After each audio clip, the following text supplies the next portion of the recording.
Čau, Lauri! Sveiks, sveiks! Nu, kā gāja šodien? Varēja būt labāk. Kāpēc? Tāpēc, ka otro vietu pazaudēja pēdējā aplī. Nu, drusciņ līkumā kļūdījos, izslīdēju un vienā lecienā bišķi kājas pa gaisu aizgāja. Nu, Kristis nepalaida to momentu garām un apzina. Sāka raustīties bremzes, pazuda. Te es no otrās atkritu uz trešo, otrajā braucienā viss bija kārtībā, palika otrais, Kristis trešais. Nu, ar Pauli tur smagi mums cīnīties.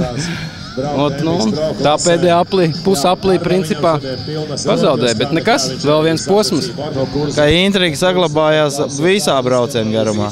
Pilnīgi žēl, ka Oļeks nav, dabūt vēl, jo pagājušā sacensības bija vispār ideāls. Mēs tur mainījāmies otrā, trešā, ceturtā vieta. Mums bija otrai vietai Kristam bija 54 punkti, man bija trešā vieta 53, Oļegam ceturtā 52.